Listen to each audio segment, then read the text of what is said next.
So I thought I'd start off with just a quick introduction. Good to see you.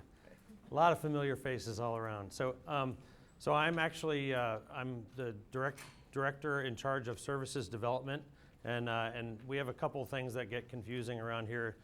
In that we have services execution, things that we do to operate our enterprise services, and then things that we do to develop and deliver those things. I'm going to talk mostly about the latter, but the secret little truth is that we actually operate about 95% of the things that we're working on as well anyway. So the distinction maybe doesn't mean as much. I'm retired Air Force, 24 years in the Air Force. I retired out of DISA and then took a little bit of time and worked in industry in a small business and saw some challenges as small businesses have to work through the growth process and suddenly become not so small businesses, and some of that's hard, and worked on proposal writing, evaluation teams, and all that kind of stuff to try to figure out what that looked like from the other side, having done it from the government side. So now I'm back on the government side, and I wanted to tell you a little bit about what we do in SD, Services Development Directorate, and some of our interest areas. In my experience, the biggest thing that you guys bring as small businesses to the government is that special set of skills that you have that perhaps your other counterparts don't. So take advantage of those things and look for the opportunities in the things that we're trying to accomplish that might match up with your needs. That's the thing that is most attractive to me. I think it's the thing that draws most PM's attention to something that you can especially deliver or bring to our needs. So let's go to the next slide. So within the Services Development Directorate, we have 3 portfolios. The first is business systems. Some of you might say, well, that doesn't sound very exciting, business systems, but everybody's got them, and I think it is an exciting thing because for me, it has to do with whether or not we are efficient, responsive to our customers. It's how they order things from us, and how quickly we're able to respond to those, as well as all the other things for contract management and things like that. So a lot of interesting things going on there, and I'll talk more about that in just a minute. In command and control, this one is just so obviously connected to the warfighter mission that it really gets my excitement up, because we actually put things in place that allow pilots, for example, to hit a button and figure out where the nearest friendly forces are to make sure that they're not dropping ordnance on somebody that's on their side. So really easy to get excited about the fact that we're doing something good in that space, but we keep track of everything in terms of the common operational picture all around the world, and it's a hugely challenging portfolio, and it tends to be less about off-the-shelf tools and more about actual custom development. So that makes command and control a little bit unique. And then the final one is enterprise-wide IT services. It's also sometimes called unified capabilities. Think about voice and video kinds of things that we provide to all users in the Department of Defense so that they can collaborate and work together on missions. I said it really loud for a reason. All users across the Department of Defense. That's where things get challenging. When you're delivering those capabilities to 3+ million users all around the world, it's got to work right. We hear about it if they don't. Is everybody familiar? Does everybody understand how the DoD's networks are architected? It's not one big network, right? It's not one big network. So DISA provides the core of the networks, the DISN, Defense Information Systems Network.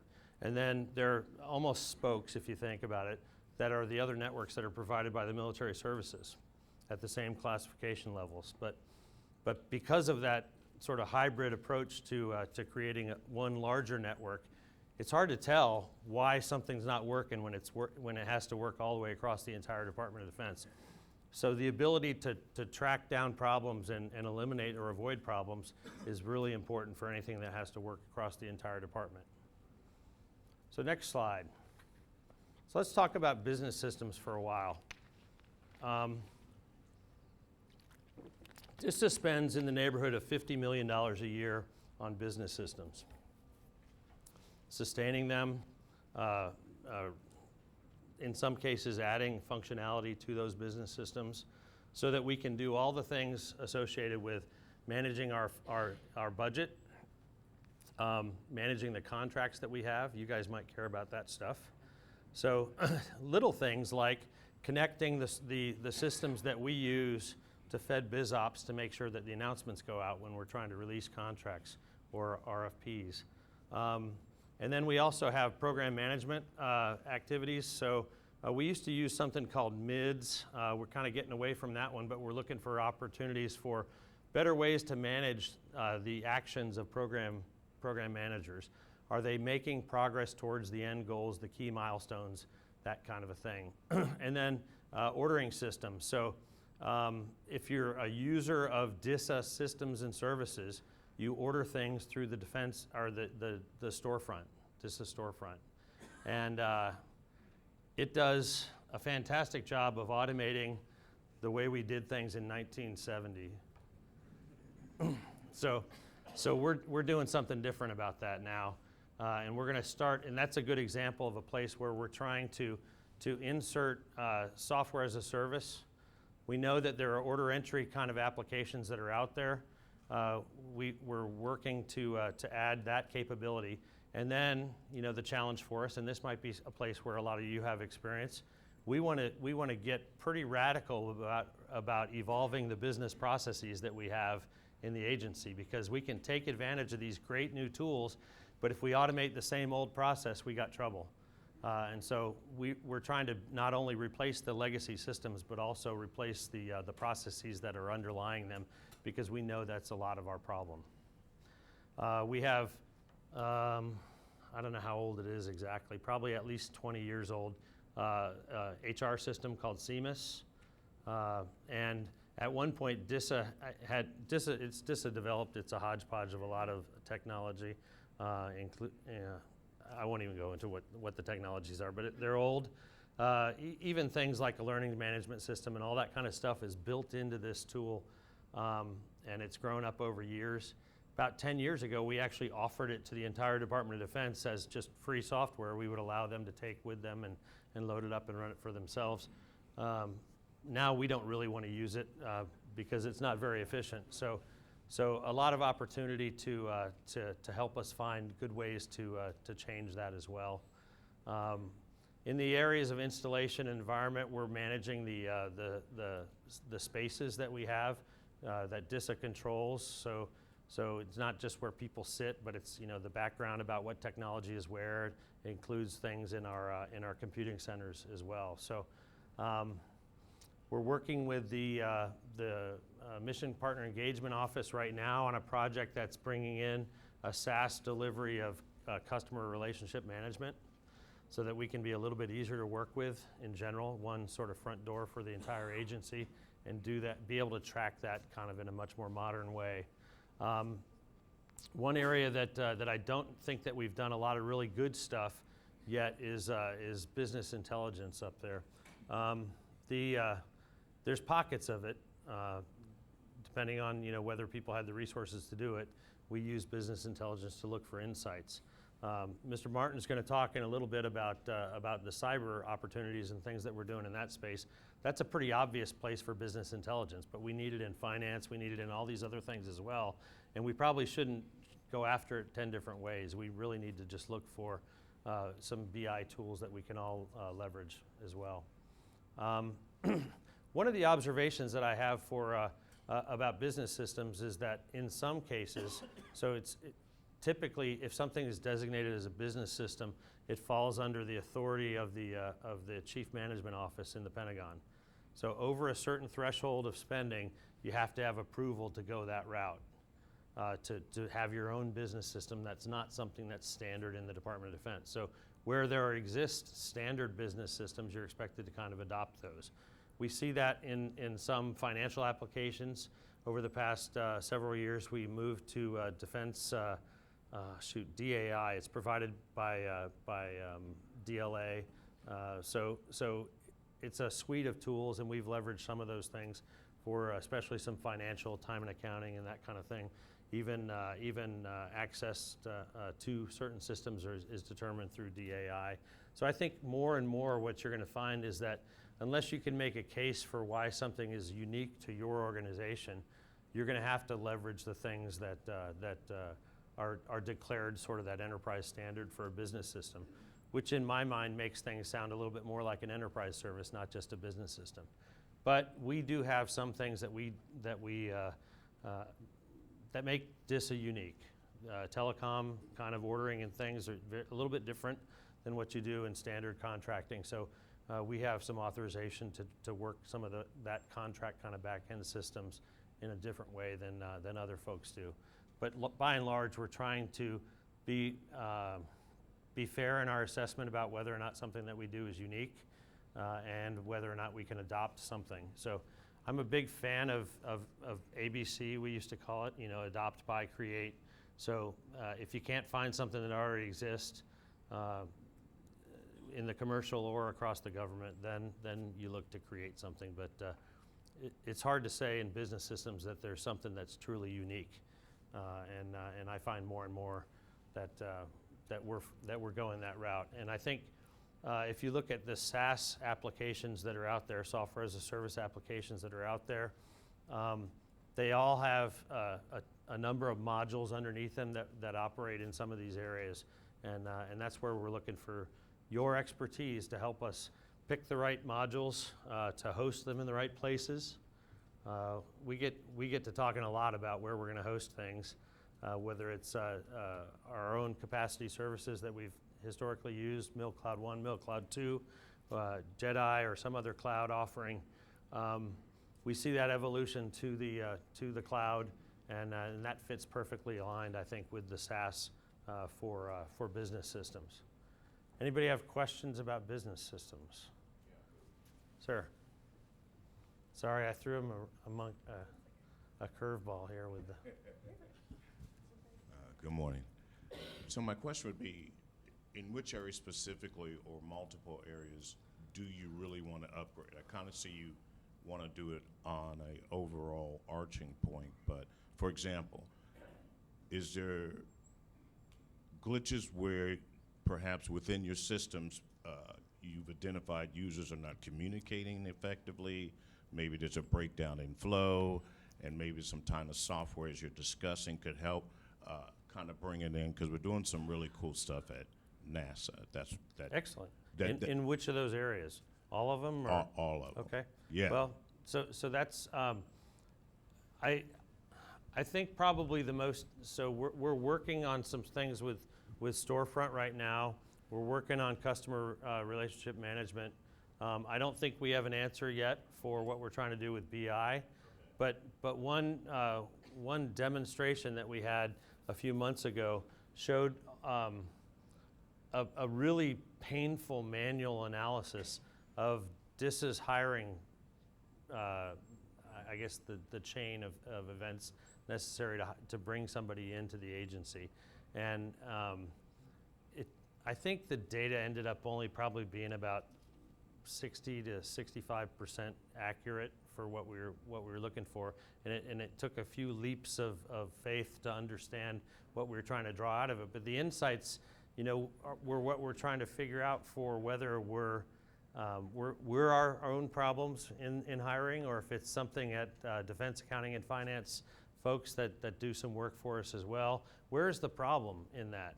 And then there were some simple things like the specific data about a billet here, a position in DISA, if it was linked to a hiring action, and that hiring action eventually was unsuccessful for some reason. We offered it and the person didn't take it, and you kind of go back to the drawing board. All that history is lost because of the way the connections made between our human resources system and the Defense Finance and Accounting system, and we can't live with that. We need to know that, hey, we've tried this 3 times, and we can't seem to get somebody, that's a GS-14 that has this set of skills or whatever it is. So we have to be able to draw those insights. And so I think it's important that we go after some pieces, at least, of the HR system and the way that connects to our partners that are key to, how we pay people, how we hire them as well. I have a question up here, I think, as well. Okay, sorry. Go ahead. You mentioned the Chief Management Office. Is there a higher granular number of working with DISA or working with at the Pentagon? So typically, anytime we are spending over about $1 million on a business system, we have to have kind of an approved. I can't remember what they call the actual. It's not a waiver, but they have to have cognizant authority of the fact that we're working that system. Most of our stuff, the legacy things that we have, are approved, but I'm seeing some consolidation in that space. Ma'am. Thank you. Naraja from Intersoft. Question is related to financial management and acquisitions logistics. You mentioned something that you're trying to get away from meets to track, how the programs are and Right. each entry and how the program managers are spending the money and the things that you have to track at the lowest level for the money to be distributed. If we have a product that's been ATO'd and put out, let's say in Air Force intelligence community, how would we come about to do a demo or to go to take it a look? So my portfolio manager for all business systems is Miss Martha Jasper, and she and I would love to see it. So in the space of program management, one observation that I had on the legacy program that we used to use called MIDS was it was just a data entry problem for every program manager. It wasn't the tool that they used to actually manage a project. What do most people use to manage their project? Microsoft Project. There's some other fancier ones, but so the ability to consolidate that information up and have the key milestones so that our senior leaders can say, are we on track or are we not on track? That's the thing that we need. It doesn't need another problem for somebody to have to enter the same information, potentially wrong, from the place that they actually use to manage the tool or their program. Ma'am. Hi, good morning, Dr. Hermann. I just want to ask you a question. How much effort or concentration has been put around looking at things like very strategic process improvement and lean strategies and things like that? With looking at financial management and business processes improvements, that is always a good area to look in so you can have baseline information and move through implementation and look at it metrically and measure it thereafter. So we have a team that's been doing business process analysis and re-engineering, if you will, in a number of different areas. An example is Mr. Rory Kinney over on the services executive side, also the portfolio manager for computing and cloud. They've taken a look at all the actions that happen when somebody provides a service request form to the agency. So some of those things should be easy for us to respond to. They don't require a lot of engineering. We can just say, that's something we do. This is what they've asked for. This is how much it will cost. Here's your answer. Do you want us to move out? We ought to do that. So we've had some good success with that. But I brought it up as a topic because I have to make sure that not only are our systems modernized, but we're going after that process improvement. So the ability to help us get better, to use industry standard practices versus what we've been doing for a long time is important to me as well. Sure. Oh, go ahead. Thank you, Dr. Hermann.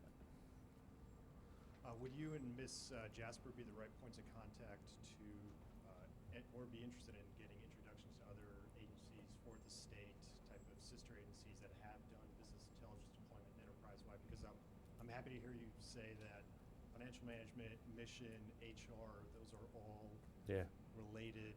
Absolutely. Related So I will. I'm sorry. The question was, would we be interested in getting in touch with other organizations that have gone through that, especially within the Fourth Estate?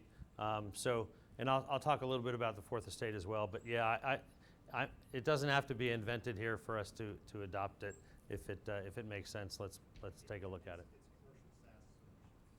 Perfect, sir. Oh, I'm sorry. Sorry, she was ahead of you. Good morning. Morning. There are a lot of points of integration across these functions and systems. So do the current systems support those integration points, or are they largely siloed at this point? So there are a good number of integrations that exist between them. Maybe not enough.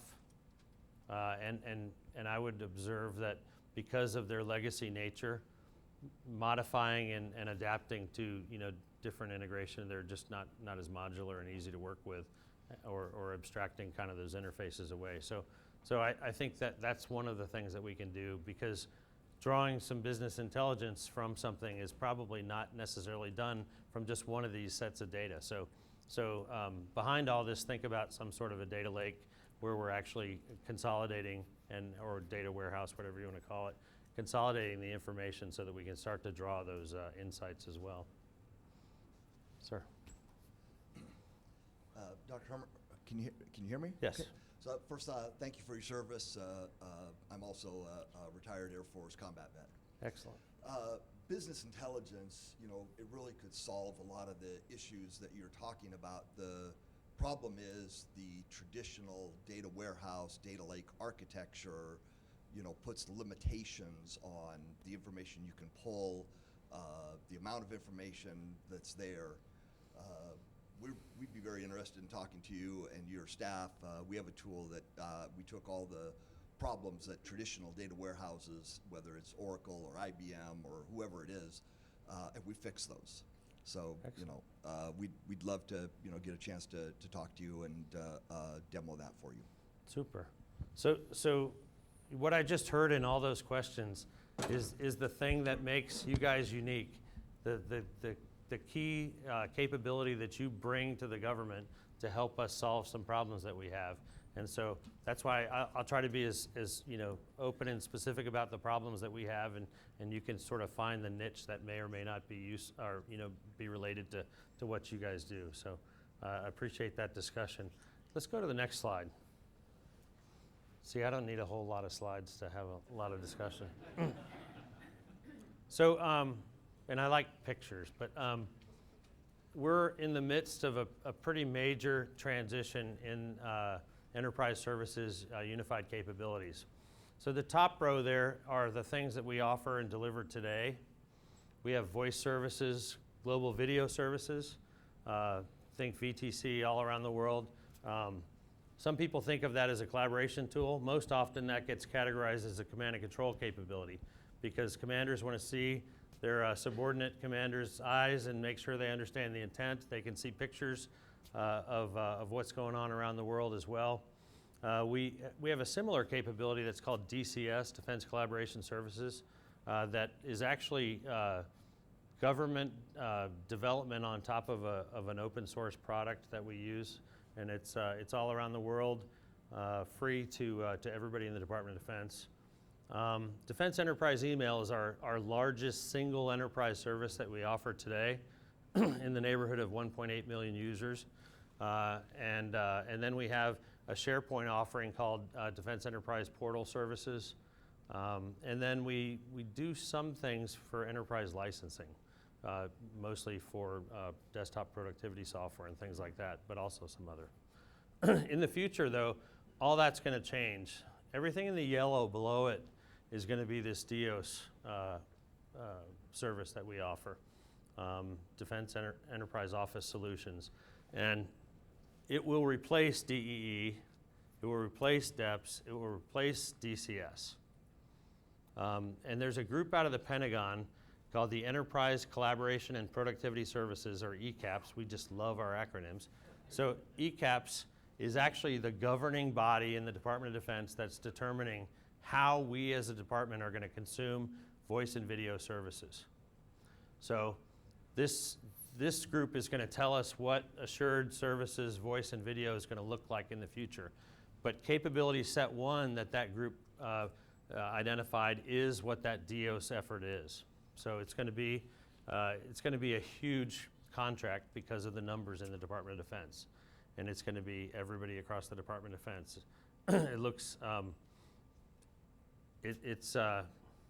won't talk too much about the status of that specific thing, but I bring it up as a transition activity because I want everybody to understand that we have a huge lift ahead of us to move 1.8 million users from an enterprise email solution that we offer within our own infrastructure to a commercially provided SaaS email offering. And our architecture today is one that has pods all around the world delivering that email in a Microsoft Exchange architecture. There's a lot of work to be done to figure out the right hybrid architecture to be able to connect that up to the DIOS offering and make that work. This is going to be a cloud-delivered service as well, and so we need to work through all the things that will make or break the performance of the service across the network. So from the cloud access points through JRSS, the security stacks, all the way down to the base, local post-camp stations. Do they have enough bandwidth? Because we fought through this as we brought something up to it as an enterprise service for DEE. Is if I send an email to the guy across the hall, it has to go all the way to the pod and back to that guy. In the old days, it used to just be a server under somebody's desk in the organization, and that it didn't traverse a long way. Now we're talking about going out of the DoD networks proper through a cloud access point to a service and back, just to send an email across the hall. But it's also that for every one of those other functions that's in there. So it's a big lift for the department, and there are a lot of opportunities associated with helping both DISA and other customers make that transition. So that's a pretty exciting area, I think. It provides the Department of Defense some content and records management capability that we've never had before. So we, like any other part of the federal government, are required to achieve NARA compliance for our records management and retention. We'll get a lot of that out of there, but how we do that and how we track records from legacy systems as well in the transition has thus far been a challenge for us to figure out exactly how that's going to work. We know we don't want to leave the legacy system up and running for 10 years while we maintain records that are just sitting there cold. So again, the UC Enterprise Services Group, they deliver things to everybody across the entire Department of Defense, and it's not necessarily things that are just of their choosing. It's things that are being directed by governing body groups like Enterprise Collaboration and Productivity Services. So anytime something is established as an enterprise service, somebody in the Department of Defense is going to get the lead for that. And when that's us, then it goes to this group, and we work through what it takes to deliver that capability. Any questions about enterprise services? Got one over here.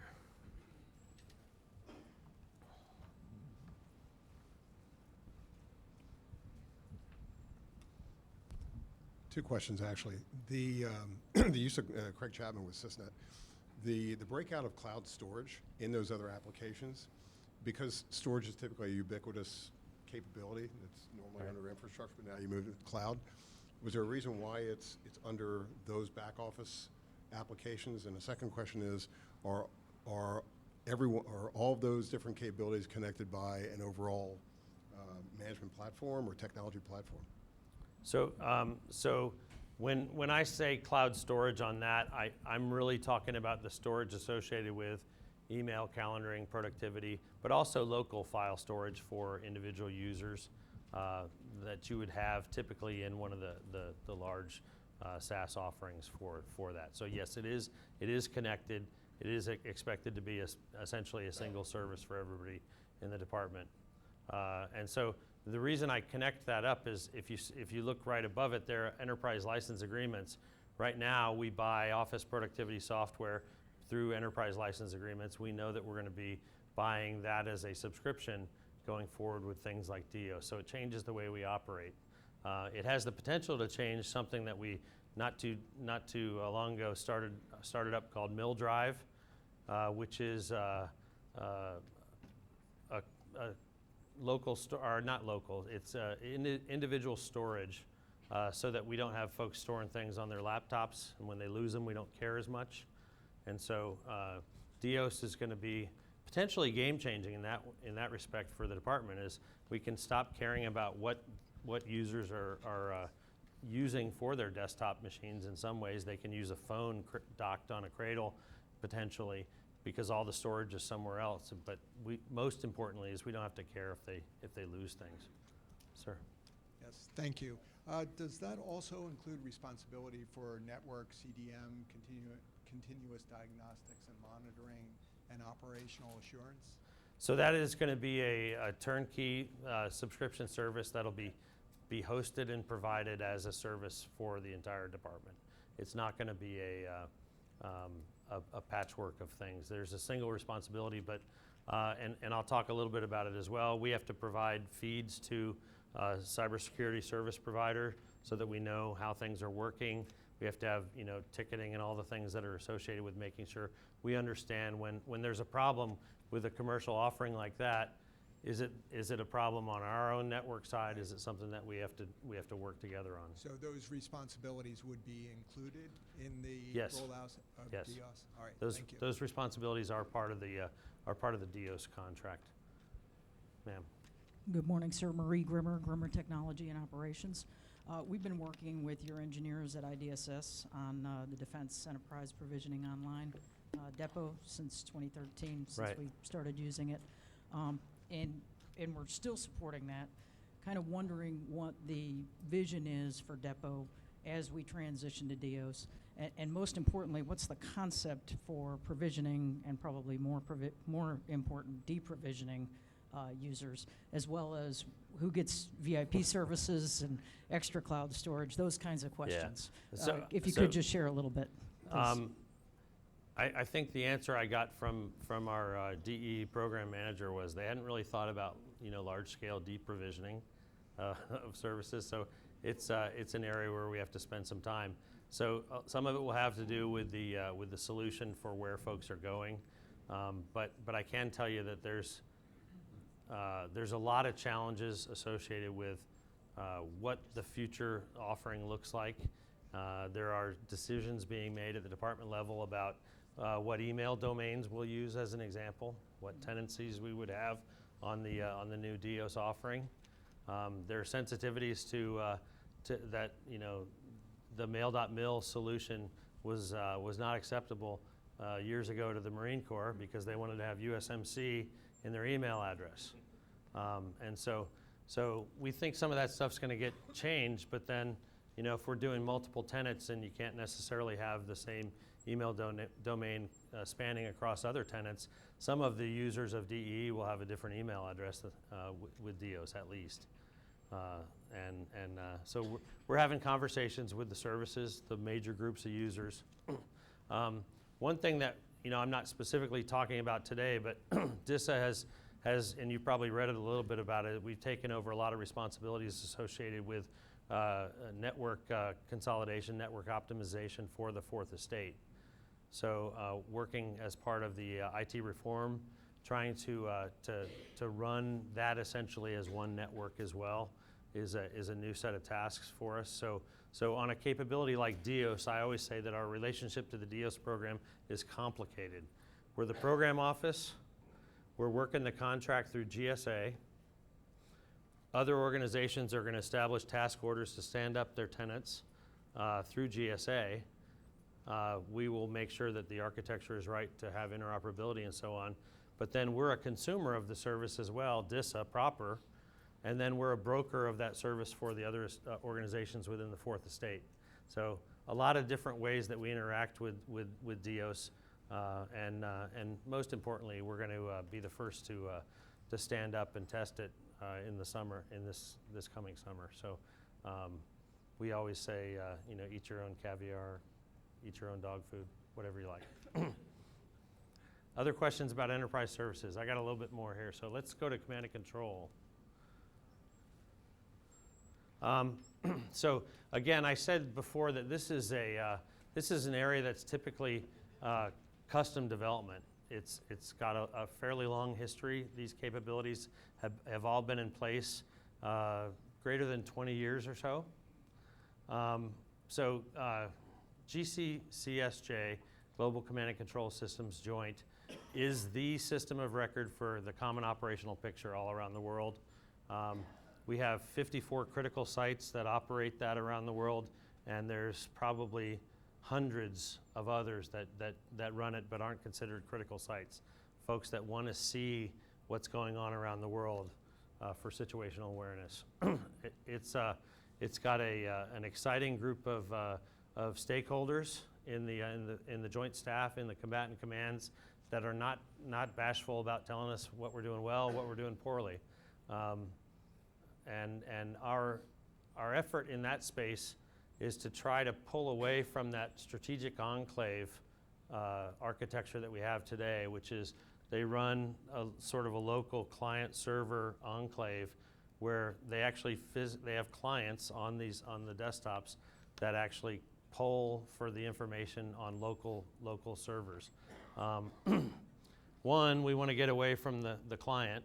We'd like it to be a browser-based access so we don't have the problem of loading a lot of clients. That seems like the 90s problem. And two, we would like to get away from having that local server with the data and bring that up to the enterprise as much as we can. We can solve the problem of performance and reliability, availability with the right levels of connectivity back to the enterprise. But we have to be sensitive to the fact that sometimes we have to plan for the bad day scenario where connectivity is lost, and what do you do in those cases? So we're working through architectural modernization. But the other thing that I'll tell you is that today we're in a peer competitive environment in the national security military strategy kind of world. And there are emerging functional capabilities that we need to get into the capability that we have today in very urgent ways. So this is not just an effort that's in sustainment. It is definitely something that is getting a lot of attention, is undergoing releases of the software about every 8 weeks to deliver capabilities. I told the team that's my threshold. 8 weeks is threshold. Objective is daily. We want this thing as much as possible at the enterprise and to deliver things daily, new capabilities as quickly as possible. That doesn't work in a client-server model where everybody has to load their own software, so you can see why we want to go to the enterprise. JPES is a replacement for JOPES, which is a 25 or so year old planning application, so force planning. It is probably the prototype. JOPES is probably the prototype for an enterprise service that is just reliable and available. All those years ago, users didn't believe that we could provide a solid application that would do what they needed to do. We proved that it worked, and it's worked for 20 plus years. We have some modernization things that we need to do, and that's what JPES is all about. We have to finish that work, and I think that's a pretty well-received capability. We just got to get it done. GCSSJ is actually a capability that's going away, and it's going away, I think, because there weren't a lot of logisticians that were actually using the capability. And my observation for why that was because I think the front end stuff that they wanted to do amounts to essentially business intelligence. You're looking at a lot of data that this capability ingests, and you should be able to draw the inferences and things that you need. The interface was clunky and old, and now unfortunately a lot of COCOMs are going to be doing their own interface management, and I wish that wasn't the case. But I think that there will be some things in that space as well. The interesting thing about what we're doing here is that it actually matters not just to the U.S., it matters to our allies as well. We have foreign sales associated with especially GCCS.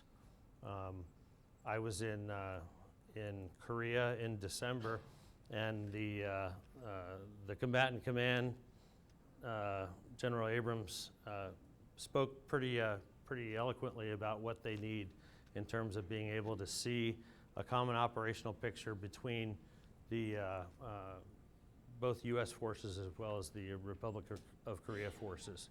It can't be two separate terminals sitting right next to each other. So it's a challenging problem beyond just our own network problems. How do we make sure that we're giving everybody the right picture? And you can imagine all the security challenges associated with that as well. Any questions about command and control? Sir? I'm looking at the bullet in the bottom box, the Mhm. last bullet, and I just was curious if there's policy or technical relationship around the connection between these C2 programs and the cyber programs that provide SA and C2, like BDP, Unified Platform, and JCC2. So we're working with the JFHQ Doden folks to establish what a cyber cop would look like. So it's really through them as the customer versus just the actual data source that we might be providing as the sort of the enterprise network provider that DISA is. So we know we feed a lot of that information to them, but they need to see it on the same common operational picture. So I see a lot of organizations that say, I need a layer on the COP so that I can see my stuff all around the world. We've traditionally thought about it as the normal physical domains, maritime, land, air, and space. Now we have cyber, and we have others that are kind of emerging there as well. Sir.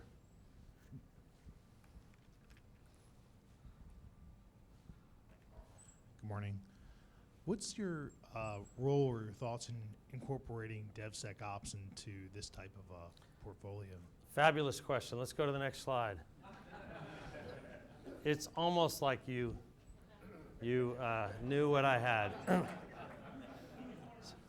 That's perfect. You're playing my straight guy. So my tech director, Drew Malloy, is leading an effort with the DoD-CIO to work on how we get after being able to deliver things daily or even more frequently.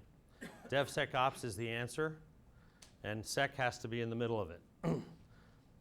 So how many folks here do cybersecurity work? Everybody, great. How many people do software development work? Those two groups of people typically don't talk to each other very well. They talk right past each other because when you're developing software, you're talking about methodologies and tools and languages and all that kind of stuff. But the cyber, especially the cybersecurity folks, think in risk management framework terms. So when I bring a new capability to them that I want to get put on the network, I have to come with my stack of documents and say, here it is. Here's everything you asked for. So in DevSecOps, we're going to say, accredit this process that we're going to use to deliver software in a very automated way so that I can't have a lot of manual interjection of problems.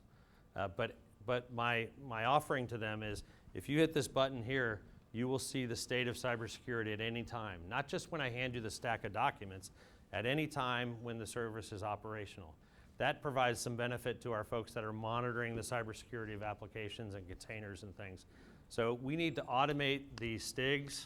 We need to automate the SRGs. So testable requirements is a novel concept, something software folks are used to, but not necessarily. So we're getting the cyber folks away from the idea of reviewing documents and more about setting what is the policy? What do I want to see when I review those documents? What is the residual risk, and how can you identify that in an automated way? It should make their lives easier, but we have to translate between those two languages. Similar to that, we're also doing a mobility enablement prototype. That's actually a small OTA, and the goal of that, and I put it in this same heading, is that it is development applications for any program that wants to put their capability on mobile devices. We have to get to the point where all these things are on mobile devices, and we need to do better at the speed. So again, every night your phone sits on a charger, and in the morning you don't even notice it, but you had 20 applications updated every day. These things are happening. We have to do that as well to keep our own capabilities that are mobile enabled relevant and operating. So we want to make that easy for programs to do. We're gonna try to pilot a sort of a DevSecOps for mobile capability in that space as well. And before I quiet down and just listen to your questions, one thing that I didn't mention in the business system space is we are taking on the challenge of IT service management applications, another SaaS that we're trying to bring into the agency as well, moving away from what we do right now, because we know that we need it for ourselves, we need it for the programs that we support, we need it for the fourth estate as we move in that direction. We think it's probably going to be something that's an enterprise service that we offer to the rest of the DoD as well. So with that, I'll turn to your questions, and if that breaks up, we can just chat for a few minutes here too. Sir. Thank you. Earlier you mentioned the problem working with the HR with capturing the data. Right. Would you guys be open to a middleware that would do that automatically for you? I'll be open to anything that solves the problems. Understood. And last question for key management for all these desktop apps you're going to be having. Are you going to be centralizing is that going to be outsourced as well, or are you going to retain that capability? I don't know the answer to that. We may have to talk more about that. Understood. Thank you. Right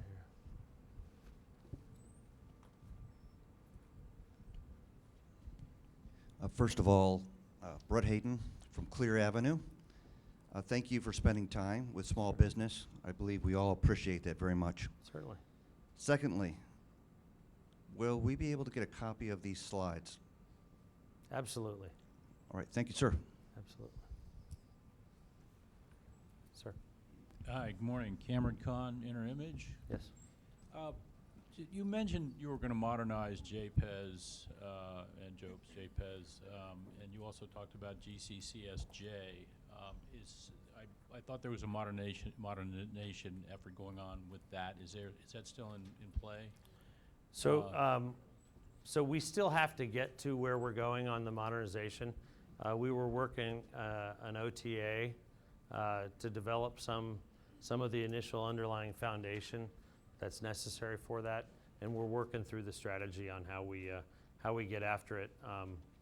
But it's a balancing act, as you can imagine, for the department when you have clear, emergent, near-term capabilities that need to get done, and then you have this long-term goal of trying to be more efficient, as well as better understanding of cybersecurity. It's hard to tell how secure you are when everybody manages their own networks. If you put it at the enterprise, you're in a much better position. But we got to prove to them that it works, that they can count on the system service being there. Sir. Morning. Will Humphreys, One Federal Solution. Just out of curiosity, are you starting to get any unique requirements out of the development and stand-up of Spacecom? I haven't seen any specific new Spacecom requirements. I probably could find out if my Geeks PM had any, but I haven't seen any. And my last memo on new requirements from the J3 was within the past 2 weeks, so I think we're probably okay right now. Ma'am. Hi, my name is Cindy. Just a quick question. So if there was an existing solution that provided the cybersecurity you're looking for, an automated risk management framework built into software development, to whom would we speak about that? To myself and my tech director, Drew Malloy. Right, thank you. Sure. Sir. Yeah, thank you for receiving us. I didn't hear about the performance evaluation or monitoring evaluation for all the system, because it's very powerful to be developing all that system, but you have to do some kind of monitoring and evaluation at the last and do the performance evaluation for the next program. Sure. Do you have any system that related to the performance evaluation? So we have a number of answers to that. So the first is some of the programs have built-in performance evaluation that's part of them. Others, because of where we host them, have that kind of capability provided to them via our ecosystem or the cloud provider, depending on that. But it's not necessarily perfect, because it depends on every program's needs. If I need to understand how the performance of voice and video is going from an end user to an enterprise service.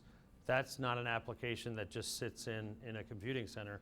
It has to have components that are in a lot of different places to make sure that we're monitoring our network. So we have some of all of that stuff, but it's just a hard problem. So anybody that has better ideas for how to do that, I'm happy to hear. Yes, sir. Brian, the mobility enhancement prototype, is that an OTA, and what does the funding look like, and what's the availability of opportunity for small business? So that OTA I think is actually in source selection.